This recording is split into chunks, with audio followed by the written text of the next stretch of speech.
Hello everyone, nubkeks here. Welcome back to Nub Raids, where we have two massive things to break down in today's video. I've never combined two of these together because we've never had two of them overlapping quite like this.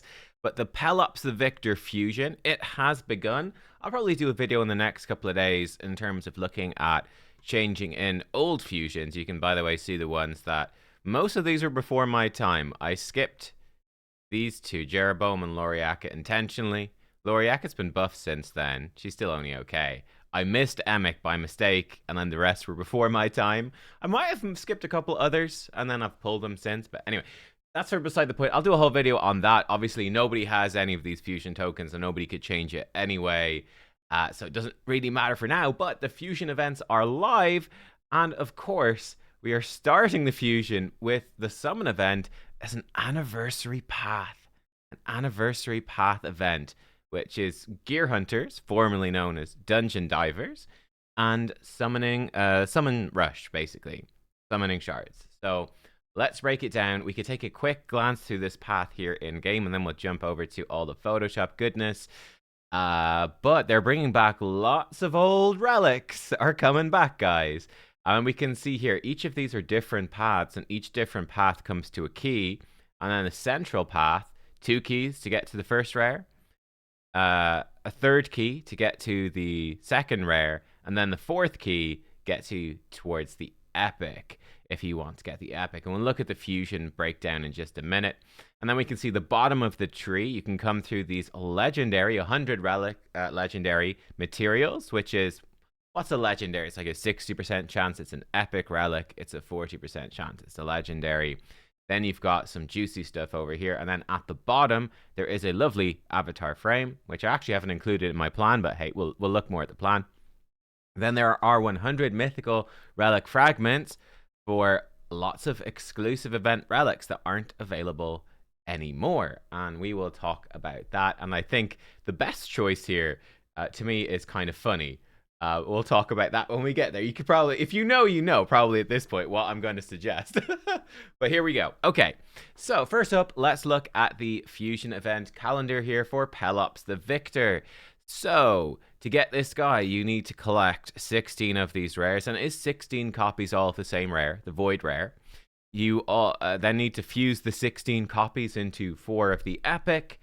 And then 4 of the epics. It's straightforward enough. I'm making it sound more complicated than it is. Collect 16 copies of the rare, level them up to 40 4-star, fuse them up into the 4 epics, then level up the 4 epics to 5-star ascended, and then fuse them up into Pelops the Victor before the timer runs out. Again, that is a key. Don't miss it.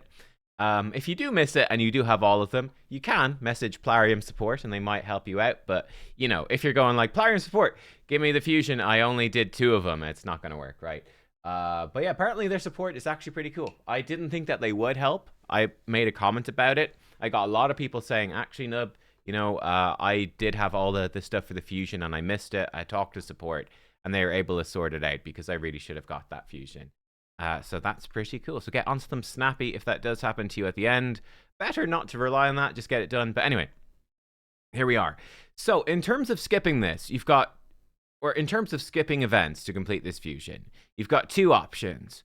Either, option number 1, either you skip the epic and you do everything else, yes, yes, yes, and yes. Or option number 2, you do this and then you skip any 2 events of your choice in here. So a big one would be a champion chase tournament. Skipping that would be quite nice. Possibly going hard in a champion training event. That could be nice. You would like to skip the anniversary path, but it's physically impossible, right? You have to get both rares from the anniversary path to get this guy, so you can't do him but skip one of those. Other than that, I mean, champ training tournament, maybe something that's tricky on energy. Gear hunters can be kind of annoying. It does overlap with spider though, so it'd be pretty quick. But yeah, you'd be looking at something like that. We'll look at the path and we'll see, is it worth getting the epic to skip 2 other events? I'd say the more general thing people might do is, if you're worried about being, you say, I really want to do the fusion, but I'm a busy person. right? I might, and I have in the past perhaps been distracted and forgotten to finish off gear enhancement or forgotten to finish the gear hunters, something like that. You know, I maybe I've got some family events coming up, something like that. You know, I'm going crazy for St. Patrick's Day over here. This is my birthday over here, so that's an even bigger event. It's after the fusion, so we can party for that. Maybe do a stream on that. We'll see. But, you know, if you're going to get distracted, you might want to grab this epic just for safety, just to say, you know what, I'm planning to do everything. I can skip a couple of things at the end, I suppose. But, you know, just in case I forget something, I'll grab the epic for safety. It's a reasonable option. Yeah, it's a reasonable option because if you miss anything, you're just going to miss the fusion, right? It's not like a fragment event fusion where they'll sell you the fragments for the fusion afterwards. Like with Naldua, they would sell you her fragments. So that gives you a backup plan if you're stuck with real life money, but it's a plan. With this, there's no backup plan. If you miss it, you're screwed. Unless you pull, obviously, one of these. You might pull a rare if you're pulling. I'd say the epic is exceedingly unlikely to pull. Exceedingly unlikely. The rare is a maybe if you are pulling void shards for this hero's path. You might get the rare, and then you could potentially skip an event or two if you get the rare. Or you might be able to stop early and say, oh, I pulled an extra rare. I don't need to get this epic. I'm safe. I can save myself a bunch of points. That's if you're pulling void shards, which you may do because we do have 15x for, and I'd be going like this. We do have 15x for this guy. So definitely some people will be chasing him with void shards, 100%.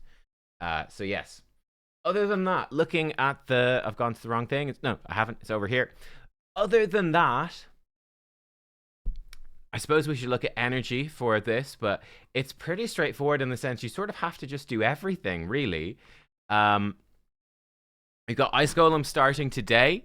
You can just go into that immediately. No reason not to, because it's going to be giving you Dungeon Divers for the Anniversary Path. The Champ Training Tournament, then, go into that, and then sort of go into it more towards the end. You could obviously grind campaign. You'll get some progress on the Anniversary Path, but let's sort of assume by Sunday you could either keep grinding dungeons for some Anniversary Path points, if that's what you're relying on. You're relying on the gear hunter aspect, and you could finish off champ training more at the end.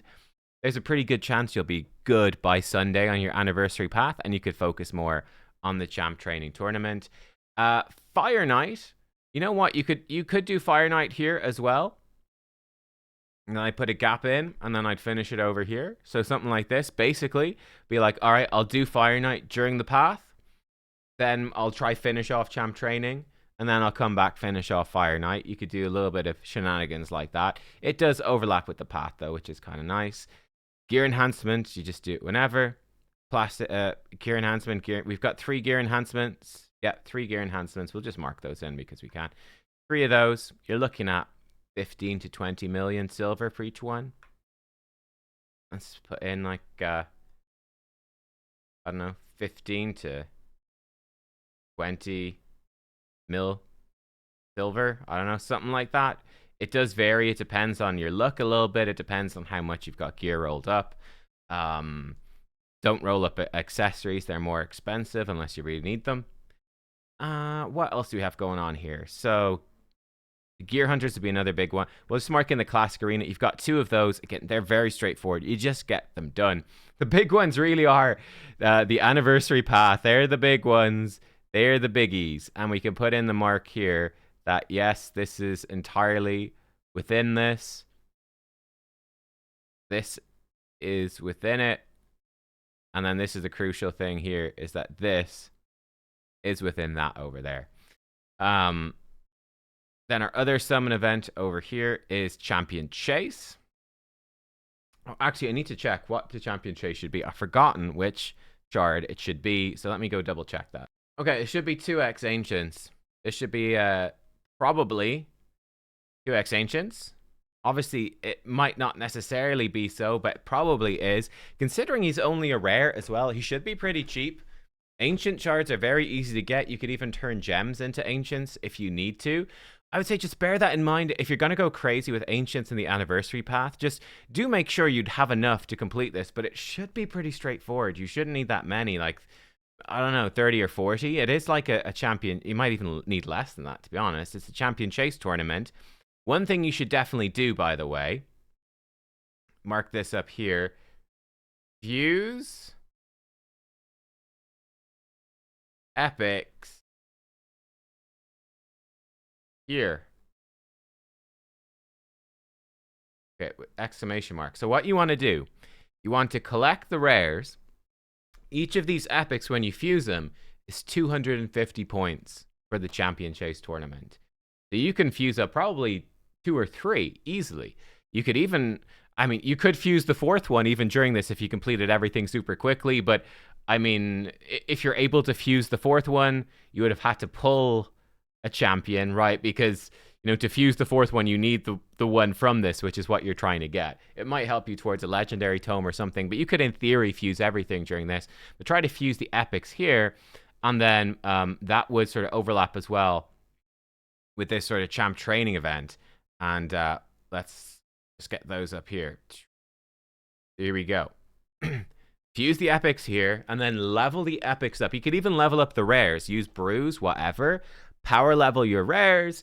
Fuse the epics. Power level the epics. That's more important. Power level the epics with brews and with chickens, with food champions you prepared for quick champion training points. But yeah, you don't need to fuse. Don't fuse the epics early and level them early.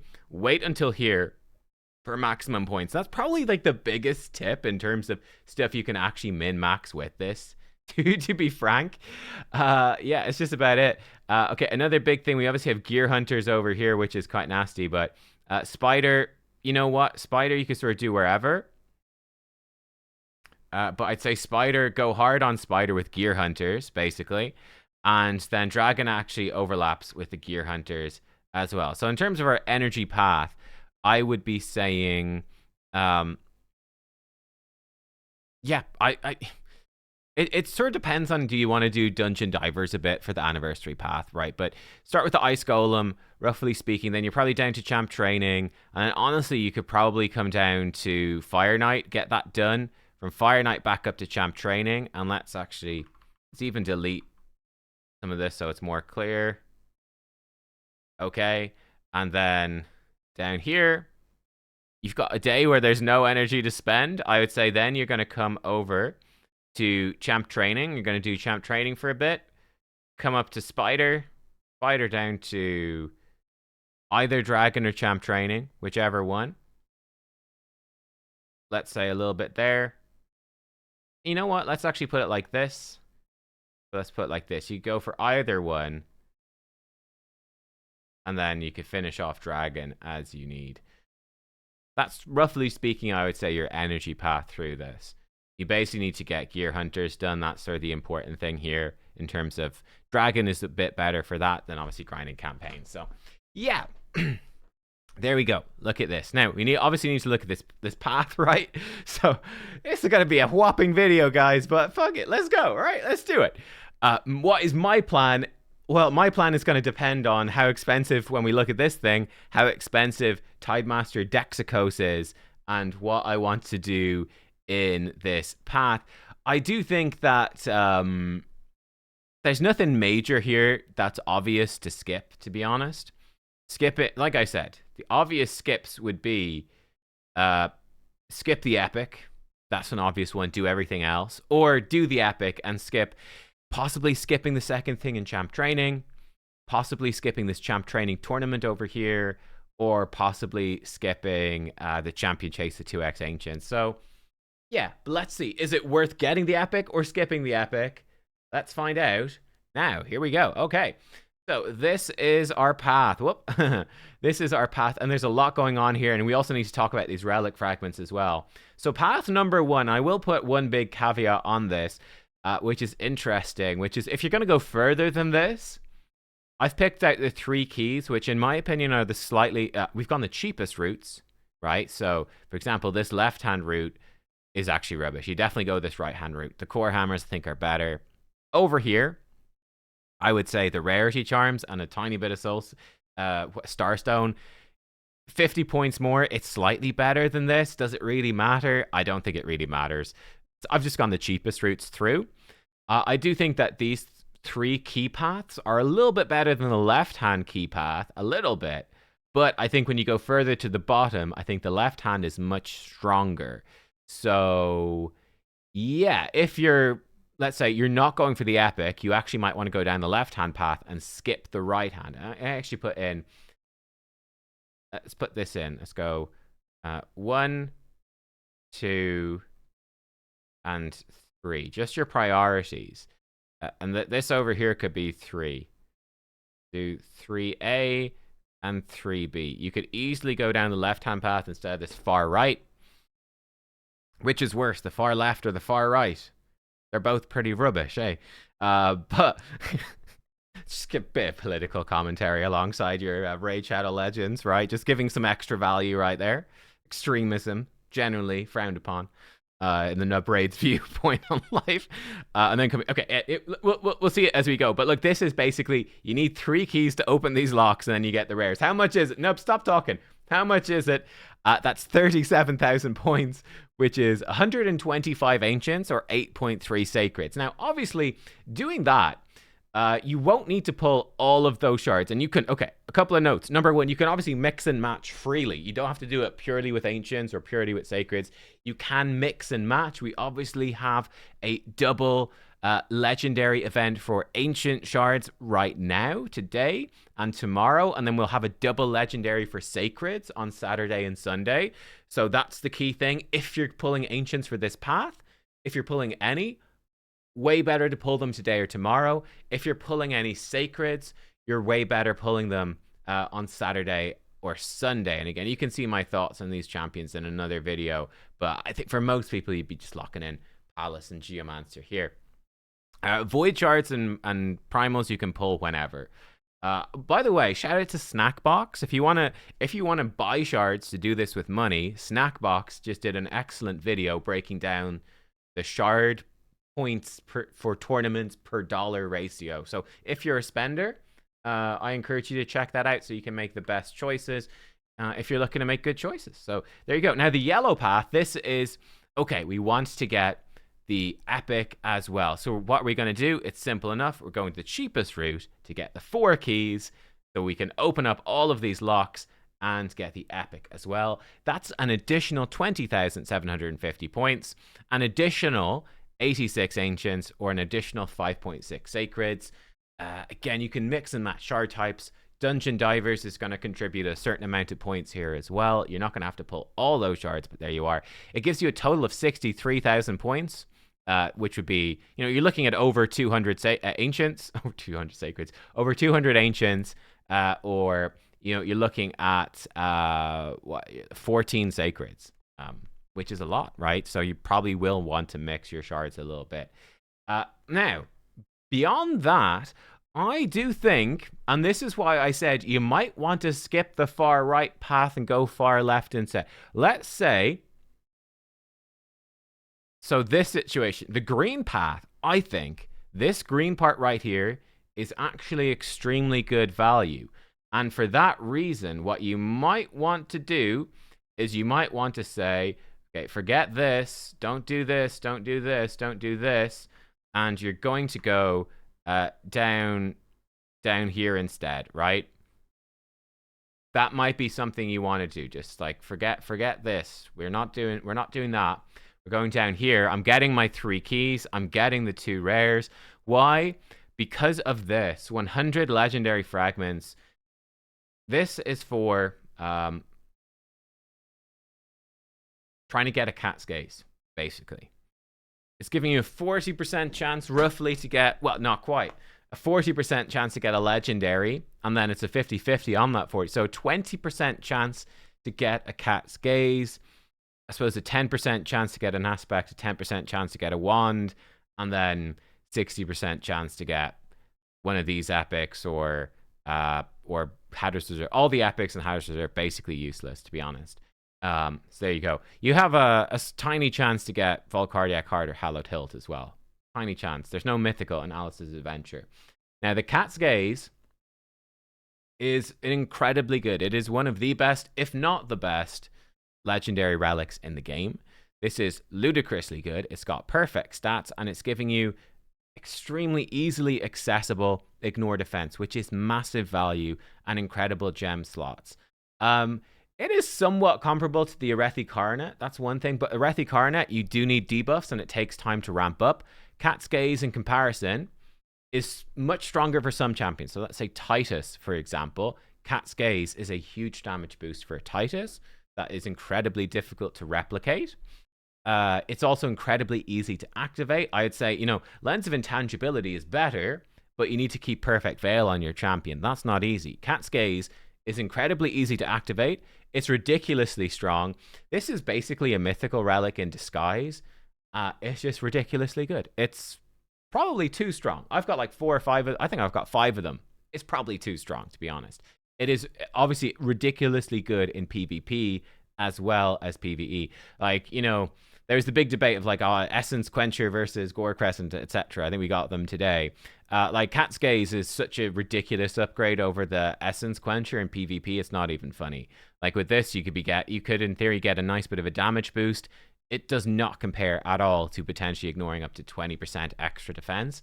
That could be like, I don't know, it could be double damage or something stupid. Like it's a massive, it depends how much ignore defense you have already, but it is a massive damage increase. This thing is crazy good.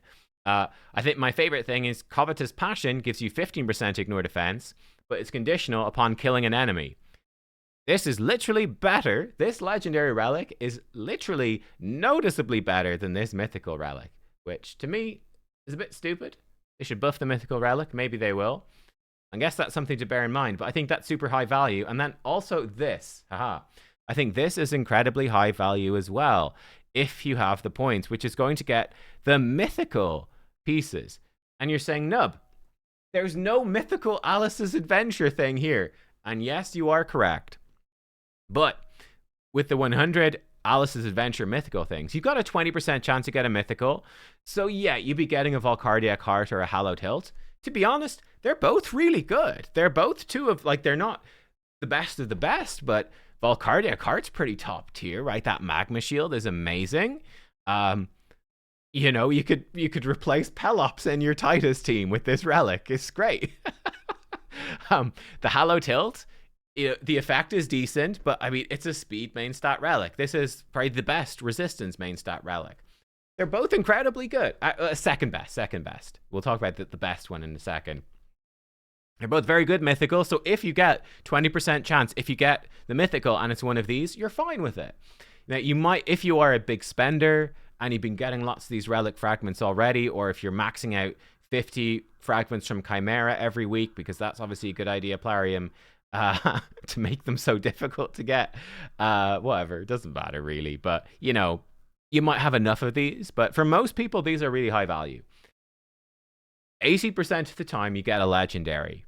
Now, half of that, 40%, is going to be aspect, so 20% aspect, 20% wand, rubbish, but 40% of the time, so the 80% you get a legendary, and then the half the time it ends up being Alice's Adventure, 40% of this, 4 out of 10 people who craft this will get a Cat's Gaze. The Cat's Gaze, as I said, is a mythical relic in disguise. It's extremely high value. You likely have, I mean, you've got, at the very least, even all your faction war damage dealers, multiple PvP damage dealers can use this. It is incredibly, incredibly good. So I think that this, if you have the resources to get it, is very high value. Now, it gets quite expensive. With the green path, it's another 21,000 points, which is another 70 ancients, or almost 5 sacreds. Then adding on the teal path to get the mythical bits, and you get a legendary tome along the way, is another 40,000 points, which is 133 more ancients, or 9 more sacreds. That's giving you a total, by the way, to get everything that I've highlighted, which, sorry, it does include, now I've made it a bit unobvious, it does include this red bit. So the red bit is included. We're getting all 4 keys. We're getting the 2 rares. We're getting the epic. We're getting all of our chances. Sorry, I'm blocking it. We're getting all of our chances at the Cat's Gaze. What is that going to cost us? The total for that, the total highlighted cost is 124,000, which is 400 ancients or 27 sacreds. That is incredibly expensive. But if you've got a ton of endgame resources, it might be worth it. Obviously, the lowest cost to still complete the fusion would be the red path. So go in, much cheaper. You could do 4 sacreds and 60 ancients or whatever, however you want to split it up, whatever makes sense for you. do your 3 keys, get your 2 rares, and be happy. But for big spenders, or for endgame people, for stockpilers, whatever you happen to be, there's a lot of stuff in here that's worth a ton of value. Now, let's dive a little more in depth before we wrap it up, which is, okay, I've waxed lyrical about the Cat's Gaze. What about the mythicals in these other slots, these other event slots? Chaos Awakes, Discovery, and not the Forge Pass, the Wings of Winter. Let me know how you would rank them. I would probably put Chaos Awakes last. I just think Covetous Passion... Interesting. I'd say Covetous Passion is so obviously undertuned that it might get buffed. They have said they will buff some of these relics at some point. So Covetous Passion, in my mind, is one of the mythicals that really needs a buff. So that's not great. Crown of Corruption is good. It's a speed relic with damage. It is very similar to Lens of Intangibility, and Lens of Intangibility is broadly better. You can't go wrong with a main stat speed relic. So this is okay. Skull of Treason is also quite interesting. Accuracy stat with your burns do more damage. Chaos Awakes, it's okay. It's probably the weakest of these. Discovery is really nice. So Mask of Disquiet, I personally do not like, but Last Laugh Amulet is quite solid. It's nice. Pretty good on like the turtles. Give it to Raphael or something. Delay Death. It's pretty cool. Zibia Servitude, where enemies cannot land crits if your HP is low. You need to level it up a lot for it to be good. It's very niche. You need to have a very tanky champion to make use of it. Nice is a classic example. Some Predators have run it a little bit. It's okay. It can be extremely good, but there's few it's ridiculously strong when you've got a champion who is tanky enough to use it. There are relatively few champions who are tanky enough to use it, but it's decent. Now, on the flip side, Stars of the Jinang, I'm moving stuff around that I'm not supposed to move around. Hopefully I've not broke. I just want to move my webcam. What is this? Please. Why can I not just move my webcam? What's going on here? Oh my god, OBS is being bizarre. No, it just doesn't want to let me move it. I think I've fucked it somehow. I don't know what I've done. Anyway, well, hopefully it's not messing up the video. Stars of the Jinang, the audio should be fine. Stars of the Jinang, I'm in the way. This is ridiculous. This is ridiculously good. Whenever an enemy's turn meter is increased, the wearer increases their own turn meter. This is like Naldua's passive on steroids. Obviously, it's quite weighted towards being very upgraded. The key thing here is, right, let's say, like, if you get up to 50%, you copy 50%. But let's say, I don't know, someone does like Galathier A1. Is that a 10% turn meter boost for his team? Let's say it is. Let's say Galathier gives 4 people on his team 10% turn meter each. You copy half of each of those, so your champion gets a 20% turn meter boost. If Arbiter does a 30% turn meter boost to 4 champions on her team, you copy half of each, you get 60%. This is crazy. And there's no limit. Naldua is limited to only turn meter boosts from skills. This one can copy turn meter boosts, I believe, from relics, from masteries, from gear sets like Supersonic, etc. This copies everything. This is incredibly good for some incredibly good champions like Star Sage Galathier, like Crixia is probably the best in slot for this. Resistance and loads of turn meter. Exactly what she wants. It is insane. So that's a big one to get. Forge Pass is obviously ridiculously strong. Even the legendaries, all of the Forge Pass is strong, but it's not included here.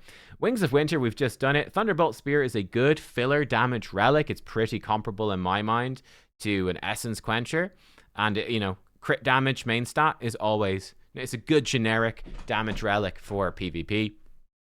Tower Helm, the effect isn't amazing, but it's a main stat speed relic. And let's say for example, often you're using Hallowed Hilt because it's main stat speed on champions like Arbiter does use it, to be fair. She can heal, but you're using this on champions like even, let's say, a Lamassu. Thoratrix Lamassu. You might be putting it on Lamassu as your speed booster because of the speed, but she doesn't have any healing in her kit, so she can't activate the effect.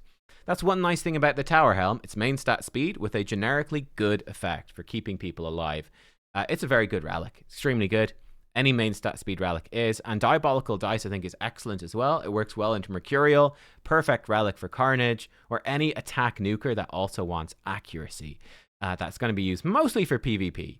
But it is incredibly good. So, Wings of Winter is pretty good. I would probably rank them. I think Stars of the Genang for Discovery. For me, is probably number one. I do think Wings of Winter is a pretty big winner because both mythicals are extremely nice. Whereas in Discovery, Zibia's isn't that good. Like, you know, if you've got a nice, it's amazing. But if you don't, you might have no champions that can actually use that easily. And Chaos Awakes, Crown of Corruption is excellent, very strong, but Covetous Passion is a bit underwhelming. So I would be tending to put Wings of Winter probably drawn with Discovery. Chaos Awakes probably last. I think Alice's Adventure, funny enough, probably comes first. There's no mythical, but the standards are good enough. But the legendary is so far ahead of all the other legendaries, and you've got an 80% chance to craft a legendary. I think Alice's Adventure takes the win, which is ludicrous. Despite not having a mythical, the Cat's Gaze is basically a mythical relic.